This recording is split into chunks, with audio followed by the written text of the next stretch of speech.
why your precious little diet is gonna fail. Sorry, whatever diet you are following is probably not gonna work. Probably, might not. But let me get into it. Let me enlighten you a little. Let me share some insight I've had. Huela!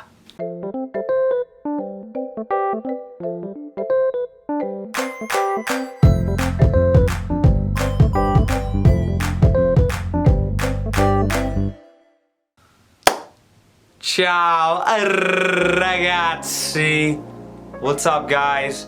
Come state? How's everyone doing today? So, I wanted to make this video because this shit's been on my fucking mind for like ever. And I see it all the time on the internet now, especially now, because you have like this huge polarity, literally like exactly this right behind you, behind me, not you, but yeah, behind me, this huge polarity between diets right now. You got all these vegans over here. Veganism starting to get really popular, and now a lot of people are ending veganism and going to the carnivore diet. Literally, you can go online and see all of these different people that like were vegan and are carnivore, or maybe they weren't vegan before, but they're like diehard carnivores or strict vegans. Now, I just wanted to make this video because personally, I was vegan and I had to realize that for my reasons, because it wasn't just one reason, my several reasons to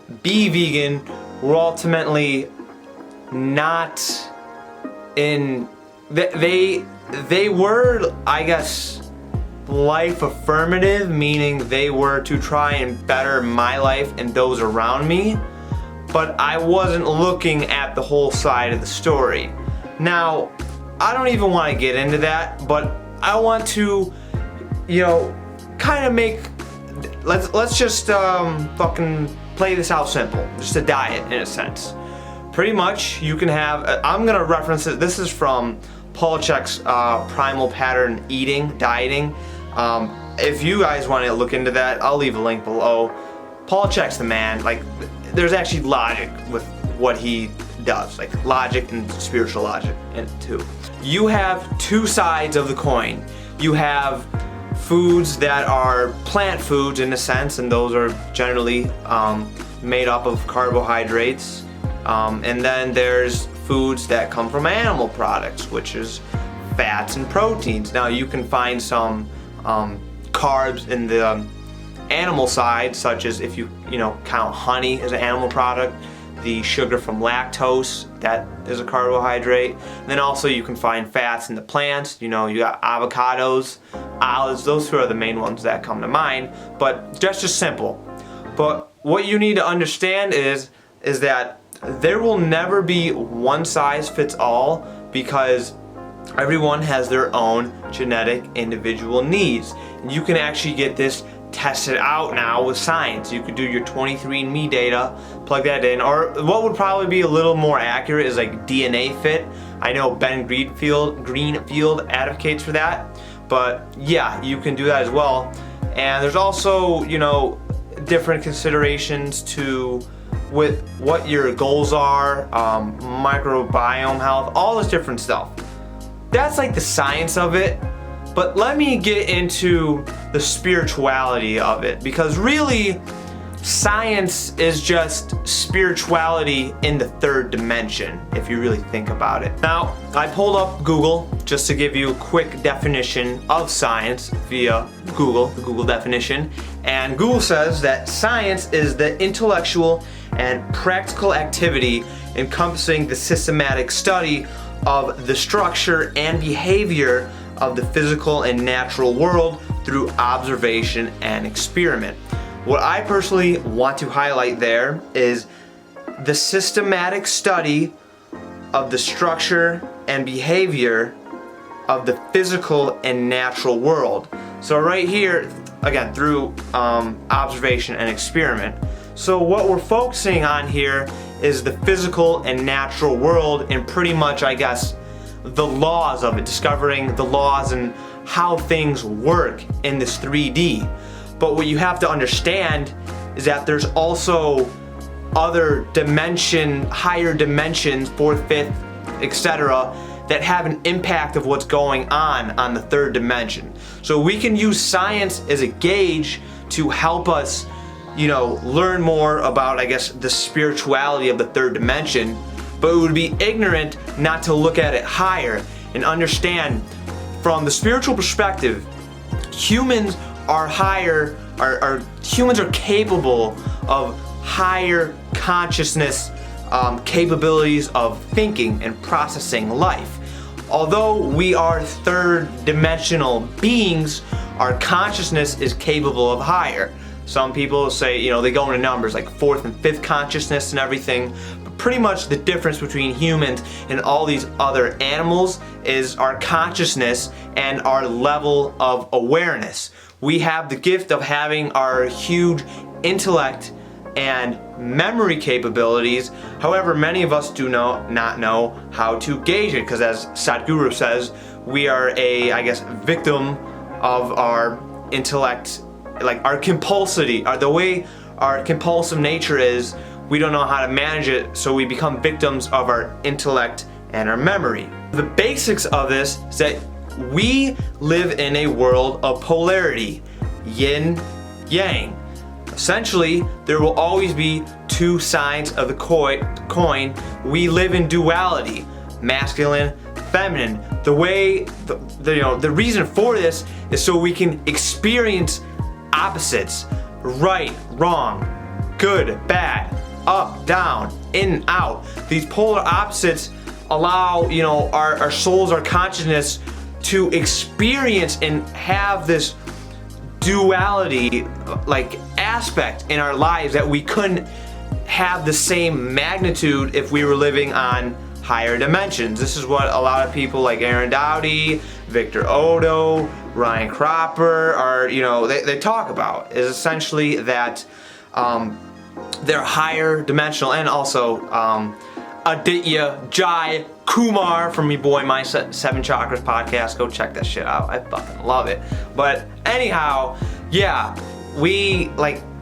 human life is crazy in a sense, because we're third dimensional beings, but we're capable of higher consciousness, thinking and processing and awareness.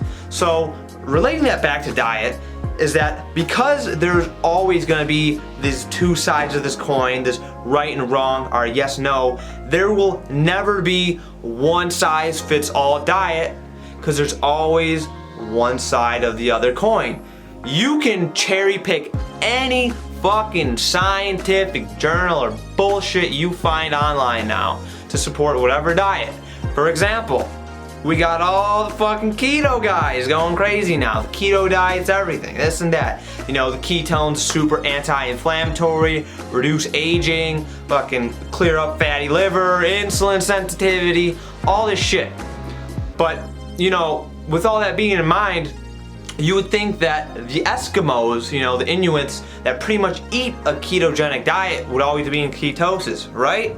Wrong. They have a genetic mutation, so they can't burn sugar. They need to burn off ketones. No, their body adapted, so even if they're eating this ketogenic diet, they can still burn off of sugar.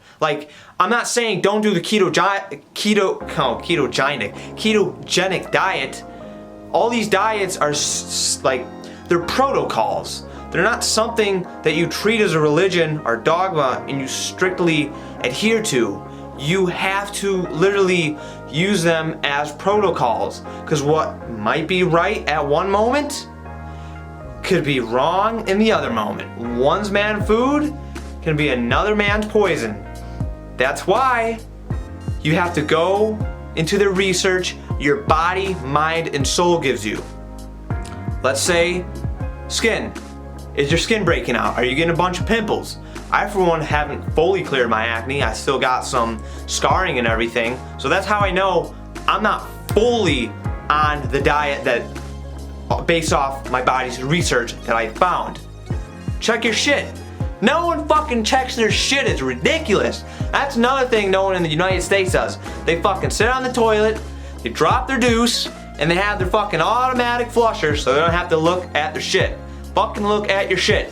When you flush it, does it just go all over the place because it's all fiber and you're trying to get as much veggies as you can? Or is it it's a 4 on the Bristol chart, snake, it comes out easy, you don't have to wipe? I don't know.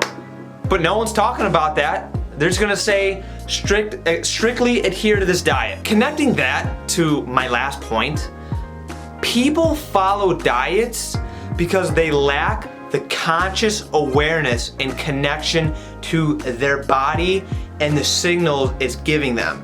But not only their body, it's their mind, their mood. When I mean mind, I talk about, your memory, your mental clarity, your ability to share love and empathy and compassion to those around you, friends, schoolmates, people that you encounter on a day-to-day basis, and also your soul.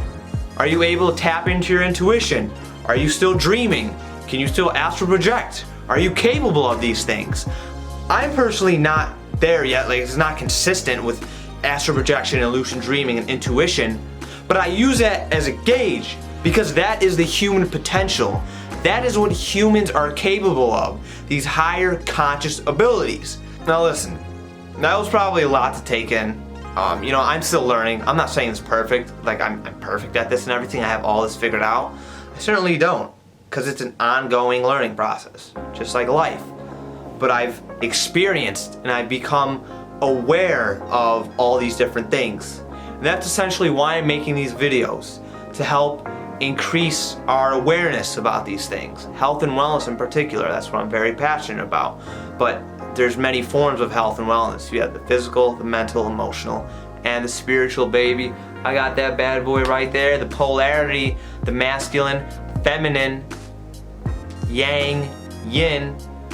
I was gonna say yin yang, but I did masculine, feminine. So anyhow, that is my spiel.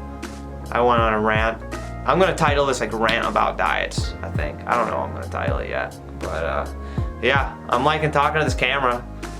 If you've been watching my videos consistently, tell me if you like this new angle. I literally just pulled up my chair, plopped it up right here.